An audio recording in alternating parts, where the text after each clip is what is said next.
We've been married for 8 months, and here's what we've learned. Here's 5 things that we've learned. Thank you guys for tuning in. Welcome to our channel. My name is Lance. My name is Ollie. And welcome back, y'all. We want to dive right in. So the first thing is that marriage is actually really, really fun.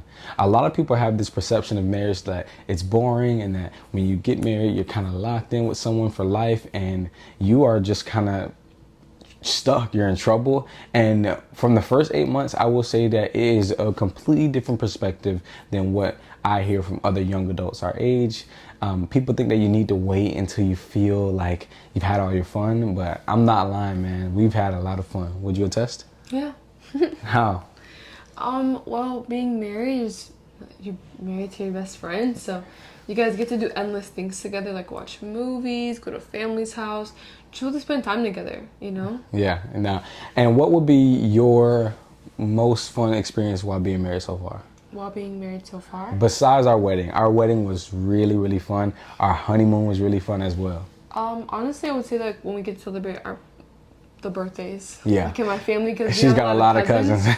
So it's you can tell that it's such a big difference between it's like a culture shock. Because my family were Hispanic, so we're super loud, and we have parties every month. And then when Lance comes in, it's not overwhelming, but for me, but for Lance, it probably is overwhelming because it's just so many people all around you, and they're forcing you to get up and dance, and they're doing this and doing that. It's just.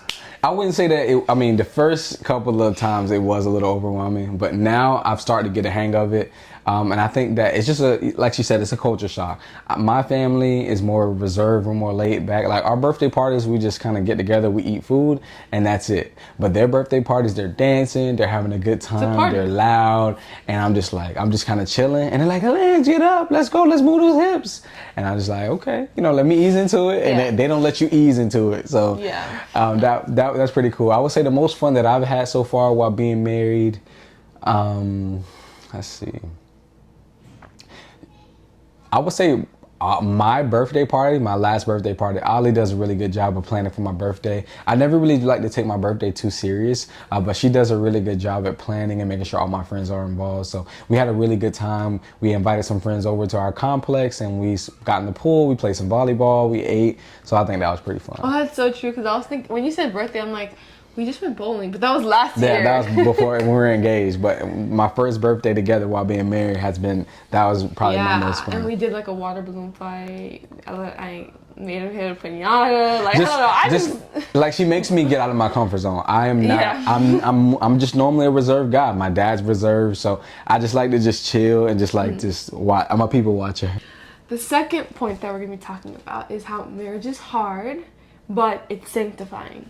Yes, marriage is hard. I think that people want to get into marriage and they expect themselves to stay the same. But I think marriage is awesome because you get to constantly evolve and change. And you should look forward to changing. You should look forward to constantly growing into the person that God has called you to be in order for the marriage to work. Mm-hmm. Marriage won't work if you're not putting in the work. And I think that we are trying to do a really good job at putting in work, working to be less prideful, working to be more like Christ, working for one of us to act like Jesus when we get into an argument. I think that is huge. That is huge. And knowing that you don't just fall in love and just in la la land for the rest of your life. No, there's work to be put in, and it's a good work. I think it's a good hard. There's bad hard and there's good hard. Working out can suck sometimes. Working out is hard. Like leg day for me, I hate leg day, but leg day makes your legs look good. So it's a good hard, if that makes sense. I agree with everything Lance is saying because it is true that there's hard in the good and hard in the good and hard in the bad, and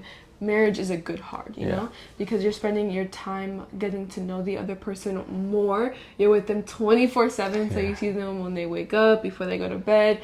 You're pretty much around them with all their inner thoughts, but it's a beautiful thing, honestly. And the sanctifying part that we were kind of talking about before was we both struggle with pride. And being in marriage really shows you that you are prideful even when you thought you weren't. So for me, I always knew that I was prideful. I didn't think to the extent that I was, or at least that I could be, because I'm my only child, number one, and number two, this is my first, we're married, So you don't realize your inner thoughts or how you feel until you live with a person and you're with them all day, and then maybe you have some conversations that may, I don't know, let's say rub you the wrong way, and you want to be the last person to like finish the conversation. Yeah. So we can be a little prideful in that way. All right, the third point is communication is the biggest factor, is huge. Yes, communication is the biggest thing, a part of being married, because of the fact that you're one. Yeah. Sometimes something that I have realized, I'll speak for myself. Something that I have realized is that sometimes,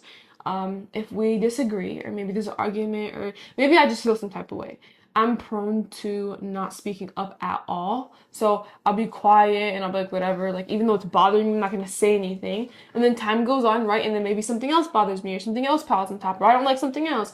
And then it gets to a point where I kind of just like blow up. Like I'm just like, Yeah. oh my gosh, like blah, blah, blah. And I start like trying to put all these pieces together of why I'm mad or why I'm irritated and all this stuff, when originally something in the moment I could have communicated to Lance about that maybe I didn't, that I disagree with or I didn't like or would rather have it this way. So communication is the biggest way to have a healthy marriage, because if you don't communicate about how you're feeling, what you want, where you at, what the Lord has even told you too. Sometimes I think that as well. Like sometimes I'm just like, maybe this is just a me and God thing. And you and your relationship with God is just a you and God thing. But there may be some things that the Lord is wanting you to implement with your husband, like spending more time in prayer with them, reading the word with them, things of that nature. Yeah. So communication is number one.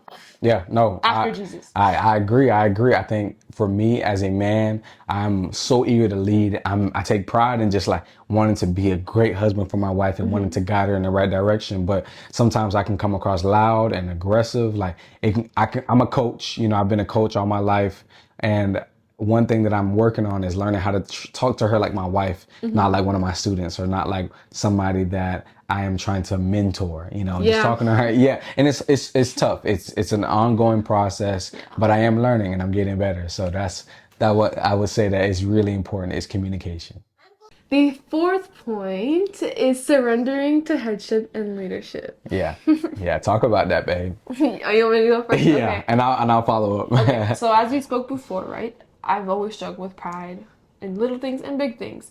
And one of the biggest things that I knew coming into marriage is that I struggled with pride in the context of having a man as the head. And obviously there are distorted perversions of a man being the leader and just like, women not wanting to be a doormat, which has nothing to do with how a godly man leads his family and is the head over his family, but more of the things that God wants them to do to honor and benefit their family and to be the head and protect them and to love them. Yeah. So in the beginning it was hard for me because my perspective was perverse in the context of I just didn't want nobody to tell me what to do. Point blank period. And it's still hard for her. It's still hard. Yeah, I still struggle with it, and sometimes I struggle with it because sometimes in my mind I look at it as it's his opinion against my opinion, when that's not the case. And I want Lance to go a little bit more because I know that I still struggle with it 110%, but I still do sometimes realize with my heart posture that I'm fighting against Lance, even though me and Lance are not meant to fight each other. Like, we're not enemies, we're together. But sometimes with his opinion or what he thinks is best, I feel that I want to say what I think is best or my opinion. So I want Lance to go a little bit more in what it is as a godly man to be the head and the leader of. Yeah. And when I said that she still struggles with it, it's just because we both realized that, I'm struggling myself with learning how to sacrifice and learning how to like lead even when I feel like she doesn't deserve me to be kind, deserve me to be just sweet and gentle to her. It can be very hard. Deserve? Yeah.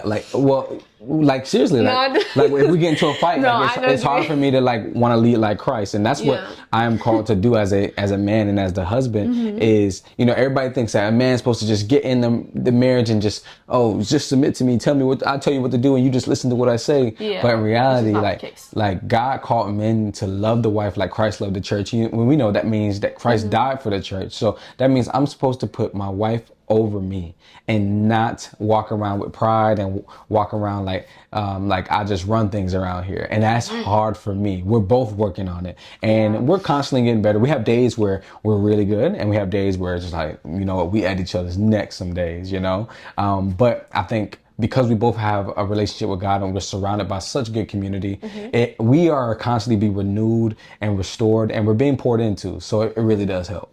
Yeah, Yeah. it does. And to always keep in mind, like as a wife and as a husband, that we are not unequal to each other. We play different parts, Right.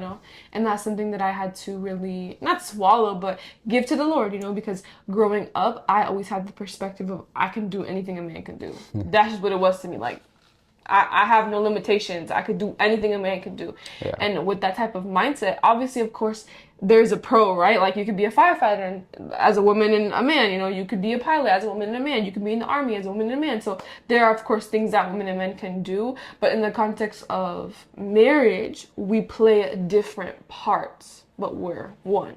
Yeah, it's very important because God did not design men and women to be equal in marriage.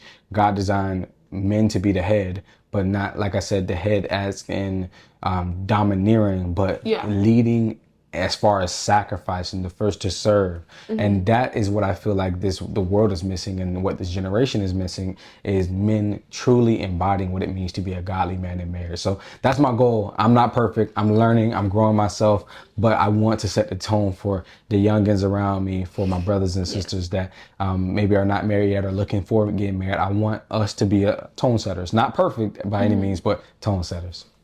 And the last point, God has to be your foundation for everything. It is so easy in marriage for you to lean on things other than your Lord and Savior. But when I tell you that prayer, fasting, spending time in your word, it is important, man. It changes the dynamic of your marriage.